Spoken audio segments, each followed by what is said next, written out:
नमो भगवते वासुदेवाय। ओम नमो भगवते वासुदेवाय। ओम नमो भगवते वासुदेवाय। ओम नमो भगवते वासुदेवाय। ओम नमो भगवते वासुदेवाय। ओम नमो भगवते वासुदेवाय।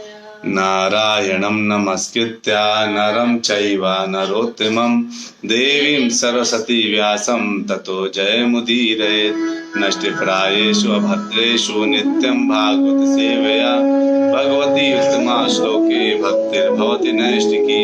ओम अज्ञानतिमिरान्धस्य ज्ञानजनशलाकया चक्षुन्मीलितं येन तस्मै श्रीगुरुवे नमः।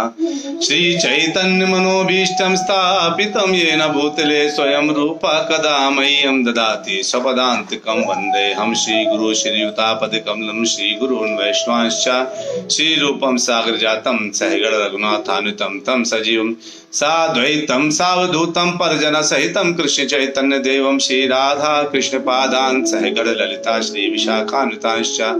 हे कृष्ण करुणा सिंधु दीन बंधु जगतपते गोपेश गोपिका कांता राधा कांत नमोस्तुते तप्त कांचन गौरांगी राधे वृंदावनेश्वरी वृषभानुसुते देवी प्रणमामि हरिप्रिये। वाञ्छा कल्पतरुभ्यश्च कृपा सिन्धुभ्येव च पतितानां पावनेभ्यो वैष्णवेभ्यो नमो नमः। जय श्री कृष्ण चैतन्य प्रभु नित्यानंदा श्री अद्वैता गदाधर शिवास आदि गौर भक्तवृंदा। हरे कृष्णा कृष्ण कृष्णा हरे हरे हरे रामा राम राम हरे हरे। हरे कृष्णा कृष्ण कृष्णा हरे हरे हरे रामा राम राम हरे हरे। हरे कृष्णा कृष्ण कृष्णा हरे हरे हरे रामा राम राम हरे हरे। नमो विष्णुपादाय कृष्ण।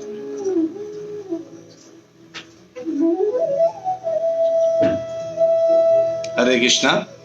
आप सभी भक्तों का नित्य भागवत कथा में बहुत बहुत स्वागत है। हम अभी स्कंद 2 के अध्याय 5 में चल रहे हैं और उसका आज 30वां श्लोक है। 29 श्लोक तक हम ये देख रहे हैं कि किस तरह से ब्रह्मा जी नारद जी के प्रश्न पर सब कुछ जानकारी दे रहे हैं कि सृष्टि कैसे बन रही है, पहले क्या हुआ। कल के दिन हमने पढ़ा था कि किस तरह से ध्वनि से आकाश, आकाश से वायु, वायु से अग्नि, अग्नि से जल, है ना, जल से पृथ्वी, पृथ्वी से सुगंध, ये कैसे जो है एक कैसे फ्लो था, ब्रह्मा जी ने पूरा हमें समझाया था। आज 30वें श्लोक में ब्रह्मा जी उसके आगे बोल रहे हैं कि आगे क्या हुआ। फिर उसके बाद इसका मतलब अब मन बना होगा, है ना, मन बना होगा। मन बनने के बाद आपका शरीर, इंद्रियां, ये सब होंगे। इंद्रियों का उपयोग किसमें हुआ होगा, है ना, ये सब चीजें आज हमें पता चलेंगी। ओके, तो 30वां श्लोक है। कहते हैं ब्रह्मा जी, वैकारिकात मनः यज्ञे देवा वैकारिका दश दिक्वात अर्क प्रचेत अश्वी वन्वी इंद्र उपेंद्र मित्र का। कहते हैं कि सतोगुण से मन उत्पन्न होकर व्यक्त होता है। मन कैसे उत्पन्न होता है? सतोगुण से उत्पन्न होता है ना। तो सतोगुण से मन उत्पन्न होता है और सतोगुण से मन उत्पन्न होकर के फिर मन व्यक्त होता है। और साथ ही शारीरिक गतियों के नियंत्रक 10 देवता भी प्रकट होते हैं। तो 10 देवता और सतोगुण से और मन, ये सब सतोगुण से उत्पन्न होता है। लेकिन आश्चर्य की बात यह है कि सतोगुण से मन उत्पन्न होता है, लेकिन हमारा मन चंचल होता है और भागता रहता है। कभी रजोगुण में भागता है, कभी तमोगुण में भागता है, कभी सतोगुण में भागता है। लेकिन पैदावाइश वो किससे व्यक्त होता है? सतोगुण से उत्पन्न होता है।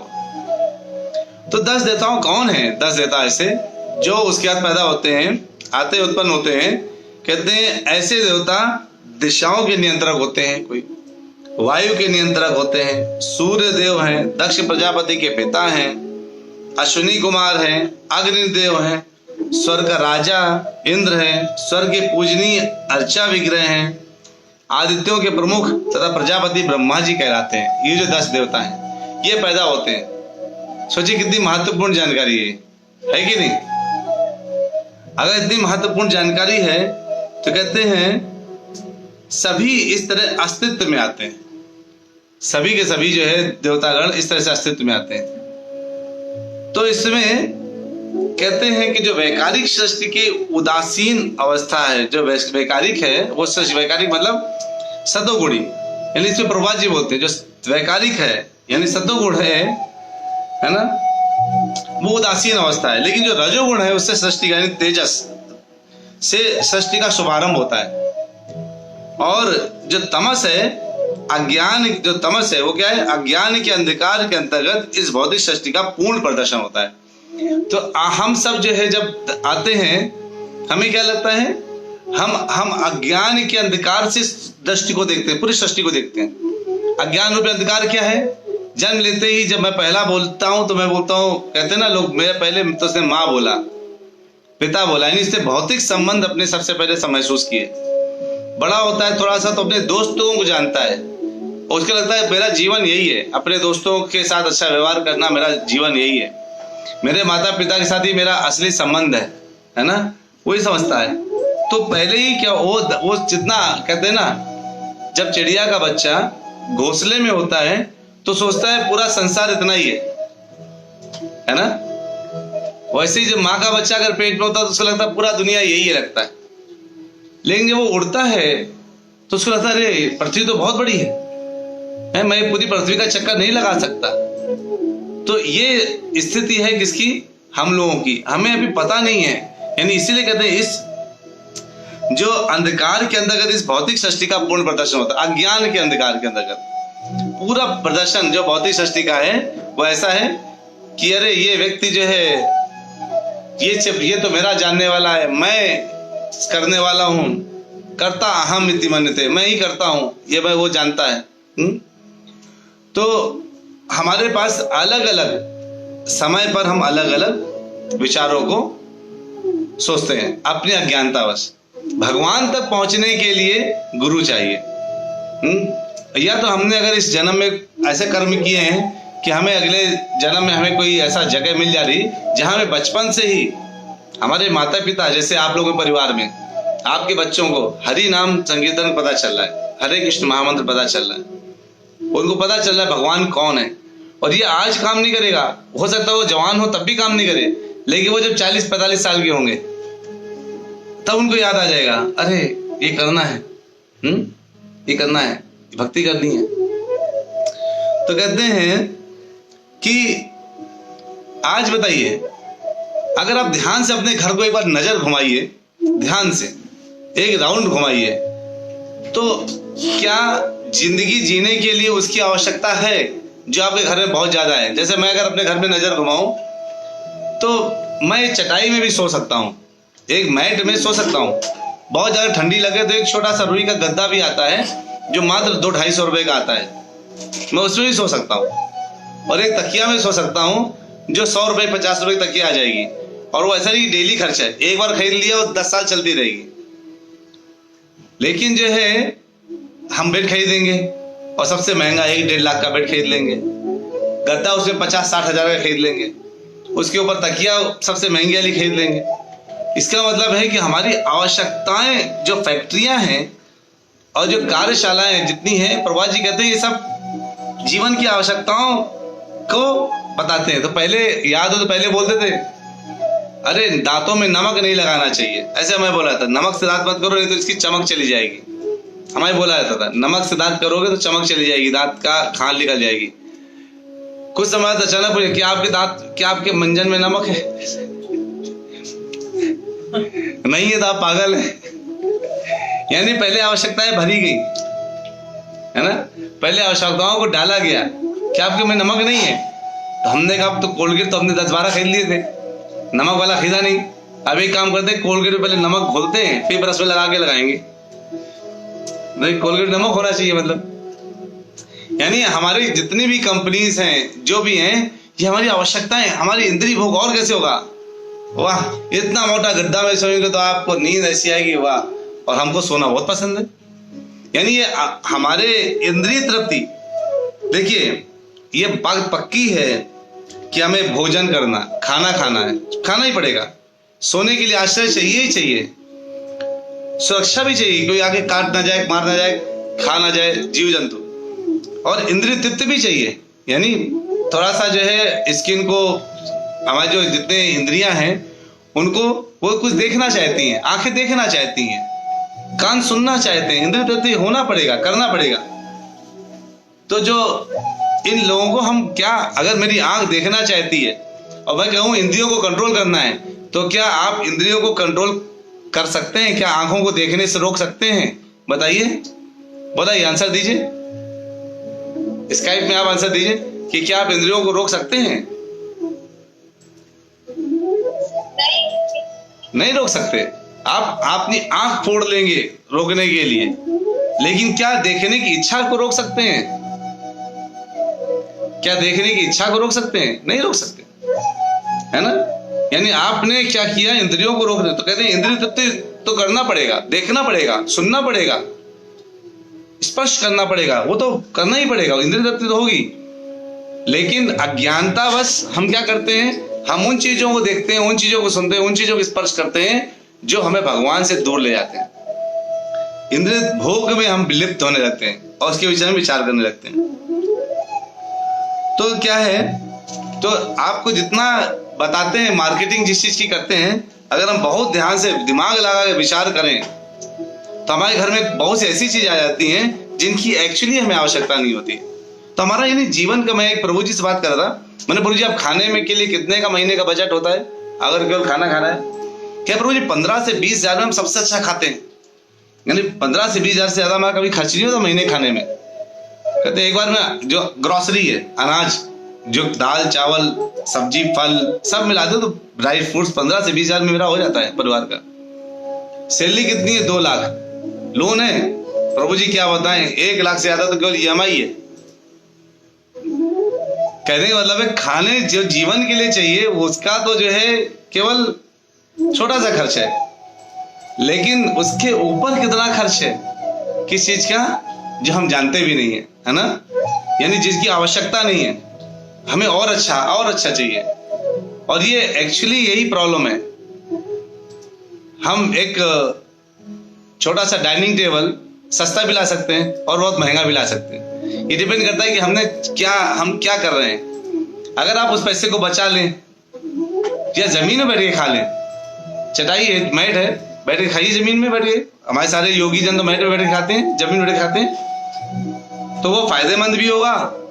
पोस्चर भी बॉडी का ऐसा रहता है जो शरीर को शुद्ध करे और खाने के लिए भी सही होता है। हमारे यहाँ हर चीज का पोस्चर बनाया गया है, ऐसा सोना है, ऐसे खाना है, लेकिन हमने क्या किया, उसमें भी अपने इंद्रियों भोगों के लिए हमने और खर्चा किया। ऐसे हम हर चीज के लिए खर्च करते हैं जो हमारी आवश्यकताएं नहीं है। तो क्यों? क्योंकि हमें जो है हम इंद्रियों के गुलाम होते जाते हैं। आपको एसी क्यों चाहिए? क्योंकि आपके शरीर को सुख चाहिए। गर्मी सह नहीं पा रहे इसलिए एसी चाहिए। ध्यान सोचिए, सब कुछ जो चाहिए वो हमारे अपने इंद्रिय भोगों के लिए चाहिए। भगवान क्या है? भगवान को ऋषिकेश बोला था। प्रभा जी कहते हैं भगवान को ऋषिकेश बोलते हैं।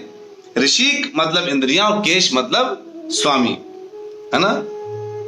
ऋषिकेश मतलब जो इंद्रियों के स्वामी है। ऋषिक मतलब इंद्रियां और केश मतलब ईश। ऋषिकेश, ऋषिक मतलब ईश, ईश मतलब स्वामी, सॉरी केश नहीं, ऋषिक ईश।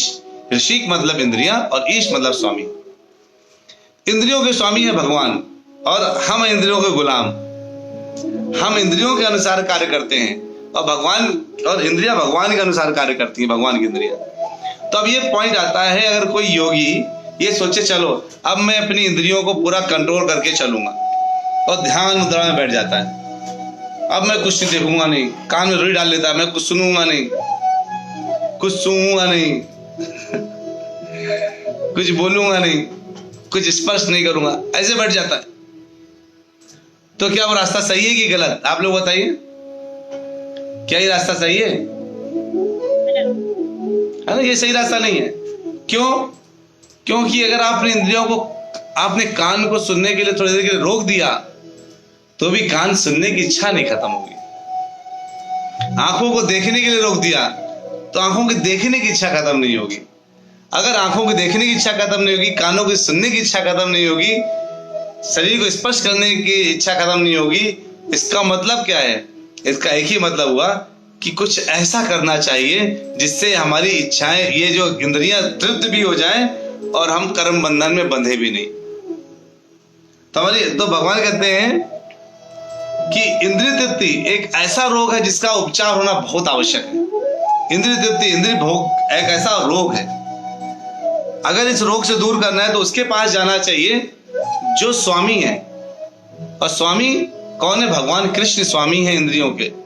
अगर हम उनके पास जाते हैं और उनके इंद्रियों की, उनके सेटिस्फेक्शन के लिए कार्य करते हैं, उनकी संतुष्टि के लिए कार्य करते हैं, तो क्या होता है? हमारा जो काम कर्म है वो बंधन से मुक्त हो जाता है।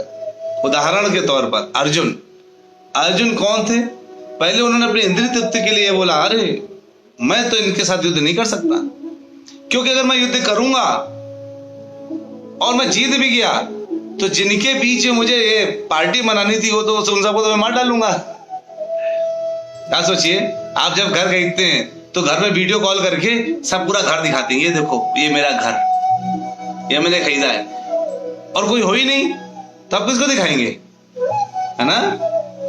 आपने गाड़ी खरीदी, आपने वीडियो कॉल करके गाड़ी को जो है सबको दिखाया, देखो मेरी गाड़ी, अंदर इसमें ऐसा स्टीयरिंग है, एक ऐसा सीट है। जब आपने कोई होगा ही नहीं तो किसको दिखाएंगे? अर्जुन को भी यही लगा कि अरे मैं अगर जीत भी गया सारे राज्य और सबको मैंने मार डाला उसके पहले, तो जब कोई बचेगा ही नहीं तो मैं दिखाऊंगा किसको कि मैं राजा बन के बैठा हूं? इनको मैं क्यों मारूं? इससे अच्छा मैं भीख मांगे खा लूं, है ना? भीख मांगकर खाना मेरे लिए ज्यादा सही है। ऐसा नहीं तो लगेगा मैं रक्त से सनी हुई चीज खा रहा हूं। रक्त से किनके? गुरून् हत्वा ही महानुभावान। ऐसा लगेगा मैं उन्हीं के गुरु लोगों की हत्या करके उनके रक्त से बना हुआ सामान खा रहा हूं। क्यों मैं जो है ऐसा करूं? तो फिर भगवान ने उसको मोटिवेट किया और बताया कि तुम्हारा कर्तव्य एक ही है कि तुम मेरे इंद्रिय सुख के लिए कार्य करो, अपने इंद्रिय सुख के लिए कार्य मत करो। और मैं क्या चाहता हूं कि तुम युद्ध करो। और अर्जुन ने उसके सामने सरेंडर किया। समझ नहीं पा रहा था मैं क्या करूं क्या ना करूं। तो फिर कहता है, कार्पण्य दोषो उपहत स्वभावा पृच्छामि त्वाम धर्म सम्मूढ़ चेता। मैं अपनी कृपा दुर्बलता कारण सब कुछ भूल चुका हूं और मुझे बताइए, यश्रेय स्यात् निश्चयात् ब्रूहितन में, ब्रूहितन में तुम मुझे बताओ क्या यश्रेय स्यात्, जो मेरे लिए सबसे ज्यादा श्रेष्ठ करो। शिष्यते अहम साधि माम त्वाम प्रपन्नम।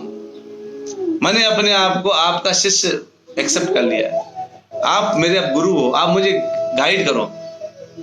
भगवान ने उसको फिर गाइड किया और हर जगह बताया कि मैं कौन हूं और तुम कौन हो। तुम्हारा क्या है? अहम सर्वस्य प्रभो, है ना?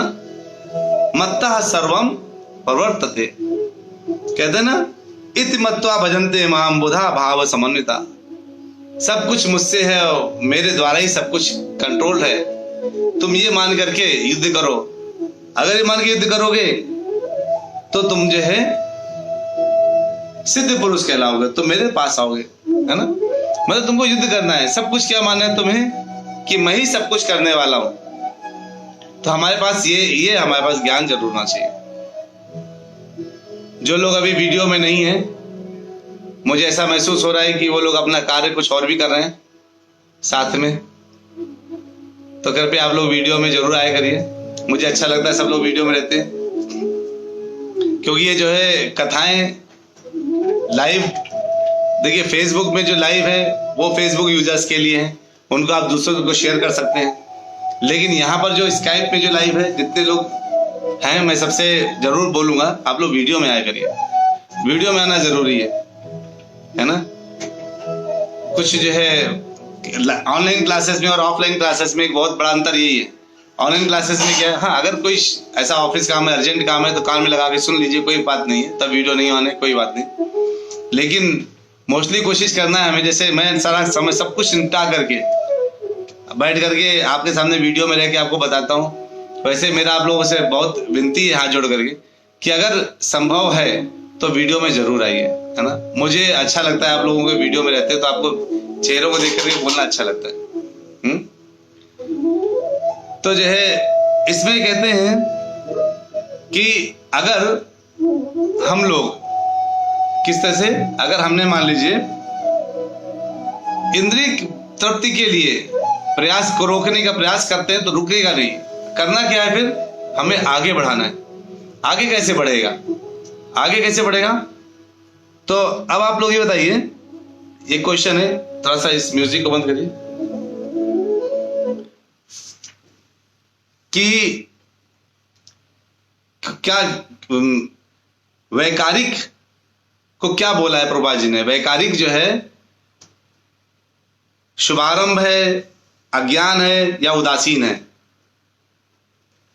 चलिए मैं नाम लेके बोलूंगा, पूछूंगा, सब लोग जिनको पता है वो मत बताइएगा, मैं नाम लेके पूछने वाला हूं। वैकारिक शुभारंभ है या उदासीन है या अज्ञान है? तो बताएंगे निधि माता जी, आप बताइए।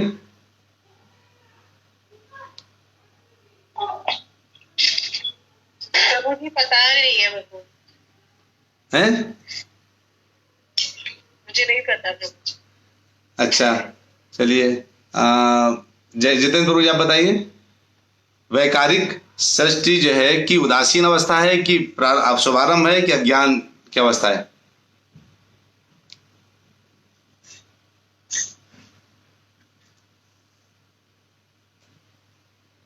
चलिए सारिका माता जी आप बताइए। जितेंद्र प्रभु आपकी आवाज आई नहीं अगर आपने कुछ बोला तो। हाँ प्रभु जी ज्ञान है। वैकारिक सृष्टि की अज्ञान, ज्ञान तो ऑप्शन ही नहीं है। एक अज्ञान है, एक उदासीन है और एक शुभारंभ है। शुभारंभ है। संतोषी माता जी आप बताइए। गायत्री माता जी आप बताइए। नहीं पता। अज्ञान। अज्ञान। शिल्पी आप बताइए। उदासीन अवस्था, यानी केवल शिल्पी सुन रही है। पहला ही लाइन लिखा हुआ है प्रभु जी, वैकारिक सृष्टि की उदासीन अवस्था। हाँ सारिका माता जी, पहली लाइन मैंने बोली थी वैकारिक सृष्टि की उदासीन अवस्था है ना। ये मैंने पहली लाइन बोला था अगर याद हो तो। इसलिए मैं बोलता हूँ वीडियो में रहिए, जो मैं बोलता हूँ अगर कुछ डाउट है तो लिख दीजिए, मैं दोबारा रिपीट करूंगा। आप लोग मेरे लिए बहुत प्रायोरिटी हैं, जितने लोग लाइन में हैं इधर स्काइप में, है ना। आपके हर एक प्रश्न को मैं उत्तर करूंगा, लेकिन प्रयास करिए कि सुनिए, है ना। ये आधे घंटे सुनने के लिए है भागवतम को, है ना। और मैं सरप्राइज ऐसे दूंगा। माता जी बोली थी गायत्री माता जी, हम निश्चिंत रहते हैं प्रभु जी, आप बोलते रहेंगे आधे घंटे, हमें फर्क नहीं पड़ता माता जी। फेसबुक में यूजर्स भी अब जो लिखना है इसमें कमेंट करें, लिखें, प्रश्न पूछें, है ना। लेकिन मैं अचानक म्यूजिक बंद कराऊंगा और क्वेश्चन सुनने पूछने लगूंगा। अगला क्वेश्चन बताइए कि जो फैक्टरों में जो निर्माण होता है वो रजोगुण में के अंतर्गत होता है, सतोगुण के अंतर्गत होता है कि तमोगुण के अंतर्गत होता है? बोलिए, जो भी कोई भी कुछ बोलिए। तमोगुण। संतोषी माता जी आप बताइए किस गुण के अंतर्गत आता है? रजोगुण। रजोगुण। ज्योति माता जी आप बताइए। प्रश्न आप वापस दोहरा दीजिए। हाँ, प्रश्न ये है कि जो जो जो फैक्ट्रियों में जो भी सामान बनता है ना, वो किस गुण के अंतर्गत बनता है? रजोगुण, तमोगुण या सतोगुण के अंतर्गत बनता है? सामान बनता है, मैन्युफैक्चरिंग। हाँ मैन्युफैक्चरिंग, हाँ रजोगुण। रजोगुण। चलिए पुनीति माता जी आप बताइए। प्रभु जी रजोगुण होगा। निधि माता जी आप बताइए। हाँ सबके पास आ रहा हूं मैं। प्रभु जी तमोगुण। तमोगुण। जोगेश प्रभु बैठे क्या माता जी? जोगेश प्रभु आप बताइए। नहीं प्रभु जी वो कॉल पे है। अच्छा अच्छा ठीक है। हाँ बताइए। अजय प्रभु आप बताइए। या प्रभु जी तमोगुण है, सेकंड लाइन में लिखा हुआ है। सेकंड लाइन में लिखा है तमोगुण है ना। तो मतलब सब कुछ मैंने जो बोला है ना अभी इतनी देर से 15-20 मिनट, उसी के अंदर का मैं क्वेश्चन पूछ रहा हूँ, तमोगुण में, है ना। अच्छा, अब जो है कौन सी 4 चीजें हैं जो मनुष्य को चाहिए, जो मैंने बताई थी 4 चीजें तो मनुष्य को चाहिए ही चाहिए। जैसे बताइए सारिका माता जी। वो भोजन, आश्रय, सुरक्षा और इंद्रिय तृप्ति। हाँ, जिसने खोल के रखा है भागवतम का अपना वो जो सामने बैठा मतलब बुक के, वो तो खटाखट बता सकता है ना। Very nice. तो क्या क्या चीज चाहिए? भोजन, आश्रय, सुरक्षा और इंद्रिय तृप्ति। चलिए हाँ बताइए शिल्पी, आप बताइए कितने देवता प्रकट हुए थे? 10 प्रभु जी। 10। उनमें से 10 तो सब लोग एक एक देवता का नाम बताएंगे। जितेंद्र प्रभु किसी एक देवता का नाम बताइए जो 10 पैदा हुए प्रकट हुए, तो उनमें से एक प्रभु का नाम, एक देवता का नाम बताइए। जितेंद्र प्रभु, जितेंद्र प्रभु आवाज मुझे नहीं आ रही, किसी और को आ रही है क्या?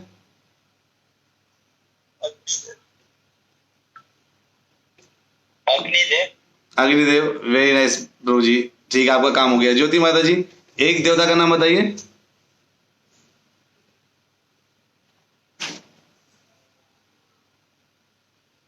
निधि माता जी, ज्योति माता जी आप म्यूट में बोलिए अगर बोली तो। निधि माता जी किसी एक देवता का नाम बताइए। हैं? वायुदेव। वायुदेव। वायुदेव। पुनीति माता जी एक देवता का नाम बताइए। प्रभु जी दक्ष प्रजापति के पिता। हाँ, दक्ष प्रजापति के पिता। Very good. तो पता चल गया, श्लोक में लिखा है ना, मतलब में लिखा है। तो ऐसे सरप्राइजिंग इवेंट बीच बीच में मिलते रहेंगे। आप लोग हाथ जोड़ के विनती है, आधे घंटे पूरा वीडियो में आकर के रहिए, और ताकि अगर वीडियो में रहेंगे तो मैं प्रश्न उनसे नहीं पूछूंगा जो वीडियो में रहेंगे।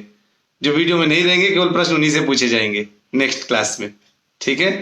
तो जो वीडियो में रहेंगे उनके साथ लास्ट में प्रश्न पूछेंगे, जो वीडियो में नहीं रहेंगे उनसे पहले प्रश्न पूछे जाएंगे सारे, है ना। तो जो वीडियो में बेचारे सामने बैठे हैं इसीलिए बस बहुत है, जो नहीं वीडियो में उनसे सारे प्रश्न पूछ लिए जाएंगे, ठीक है। चलिए तो फिर जो है म्यूजिक ऑन कर दीजिए। तो आज भी कोई सरप्राइजिंग हो गया ना, ऐसे सरप्राइजिंग अब डेली डेली हुआ करेगा कुछ ना कुछ। तो कहते हैं जो योगी है वो कृत्रिम प्रयास से रोकने का कोशिश करता है अपनी इंद्रियों को, और वो सोचता है कि मैं इंद्रियों को रोक लूंगा और मेरी इंद्रिय तृप्त नहीं करनी पड़ेगी।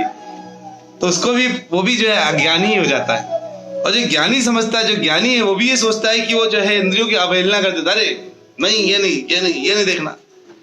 लेकिन हर चीज के लिए हमें मुंह बंद करके काम नहीं करना है, मुंह खोल के काम करना है और बोलना है हरे कृष्णा कृष्ण कृष्ण हरे हरे, हरे रामा राम रामा हरे हरे, है ना। अपनी इंद्रियों को भगवान की सेवा में लगाना है। बोलना है तो किसके लिए बोलना है? भगवान के लिए। देखना है किसको? देखना है भगवान को। या भगवान के लिए भागवतम देख रहे हैं, आपको देख रहे हैं, है ना, है कि नहीं। तो यानी अगर हम लोग भगवान के विषय को बहुत जोर शोर से ले लें, भगवान के विषय को, और उसमें अपनी इंद्रियों को कर, तो कहते हैं योगी ज्ञानी से बड़ा ज्ञानी कौन होता है? उनको कहते हैं ज्ञानी और योगी, जिसको वो अज्ञान रूपी अंधकार में फंसे रहते हैं। ज्ञानी नाम भी दे दिया, अज्ञान रूपी अंधकार बोल दिया। तो जो भक्त होता है उसकी सारी कार्यकलापें क्या होती हैं? वो केवल देखता है कि मुझे मेरे सारे इंद्रिय किस में लगे होने चाहिए? भगवान की ही सेवा में लगे होने चाहिए। और वो रोकते नहीं है। प्रभा जी कहते हैं अरे चुप कौन रहने को बोलता है? भक्तों को चुप रहना है क्या? चुपचाप कोने में चले जाओ, जंगल चले जाओ। अरे नहीं, बोलो, चिल्लाओ। पुनीति माता जी ने इतना अच्छा कीर्तन कराया था, ज्योति माता जी ने उनकी तारीफ करी, क्या आपने हार्ट टचिंग कीर्तन कराया। अगर वो चुपचाप बैठे रहते तो कैसे कीर्तन होता है इतना बढ़िया, है ना। तो आप सब लोग के अंदर भगवान के लिए स्नेह है, प्रेम है। और हमारी भागवतम सीरीज बहुत महत्वपूर्ण है। हमें आइडिया नहीं, हम डेली एक ऐसा ज्ञान लेके जाते हैं। आप सोचिए, हमें पता था क्या कि किस तरह से सीरीज आया है? कौन पहले आया? ध्वनि पहले आई, फिर आकाश आया, फिर कैसे आया? सब कुछ पता था क्या हमें सब पता चल रहा है। ब्रह्मा जी बता रहे स्वयं, ब्रह्मा जी के मुंह से सुन रहे हैं हम लोग। और क्या चाहिए? ब्रह्मा जी के मुंह से सुन रहे हैं, प्रभा जी इसको एक्सप्लेन करके बता रहे हैं, और हमें निमित्त बना दिया है ताकि मैं आपको बोल सकूं। मुझे मेरी आवाज से वो सब लोग बता रहे हैं, अपनी आवाज नहीं दे रहे। हमारे अच्छे बहुत कर्म हो जाएंगे तो भगवान अपनी आवाज से हमें आगे बोलेंगे। अभी हमारी आवाज इस्तेमाल कर रहे हैं भगवान बोलने के लिए। तो जो है कहते हैं कि भक्त जो है अपनी स्वेच्छा से भगवान की इंद्रियों को तृप्त के लिए कार्य में लगाता है, और जैसा कि अर्जुन ने किया था, और इस तरह से भगवान को तृप्त करने की पूर्णता प्राप्त करते हैं, जो सारी सिद्धि का चरम लक्ष्य है। हरि बोल। सारी सिद्धि का चरम लक्ष्य एक ही है, भगवान की सेवा, भगवान की इंद्रियों की संतुष्टि के लिए कार्य करना। तो इस तरह से हमने आज 30वां श्लोक बहुत अच्छे से समाप्त किया। हम लोग कल आगे श्लोकों में जाएंगे, आगे 1-2 श्लोक ले, कल 2-3 श्लोक होंगे, और धीरे धीरे करते करते कि बहुत जल्द मुझे लगता है इस हफ्ते में ये चैप्टर खत्म हो जाएगा। तो बहुत अच्छे से हम लोग जा रहे हैं। कहते हैं ना, होके मायूस नायूस शाम से ढलते रहिए, जिंदगी भोर है सूरज से निकलते रहिए, एक ही पैर में ठहरोगे तो थक जाओगे, धीरे धीरे ही सही राह पे चलते रहिए। हम धीरे धीरे सही, एक एक दो दो करके जो है हम धीरे धीरे चल रहे हैं। और हमारा जो यज्ञ है, ये जो तपस्या है, ये 18,000 श्लोक तक का है। देखिए आप लोगों में से कौन 18,000 श्लोक के पहले ही डाउन हो जाता है। 18,000 श्लोक का ये यज्ञ हमें पूरा करना है। फेसबुक में हमारा एक श्लोक का होना चाहिए, यूट्यूब में होना चाहिए, और हमारा स्काइप में रिकॉर्डिंग तो आप लोग करते ही हैं, लेकिन जो लॉन्ग लास्टिंग रहेगा यूट्यूब और फेसबुक का रहेगा। और जो श्लोक इधर उधर हो जाएंगे उनको हम फिर से एक्सप्लेन करेंगे। लेकिन हमारा लक्ष्य है कि आगे कुछ सालों, 5-6 सालों में, जितने सालों में हो सके, ये पूरा प्रयास है। और कभी छुट्टियां मिल गई ज्यादा तो ज्यादा पढ़ लेंगे, लेकिन पूरा भर देना है इसको। तो चलिए जोरदार हरे कृष्ण महामंत्र के साथ अल्प विराम लेते हैं। मिलेंगे कल फिर से ब्रेक के बाद सेम टाइम पर। हरे कृष्णा कृष्ण कृष्णा हरे हरे, हरे रामा राम राम हरे हरे। हरि राम राम हरे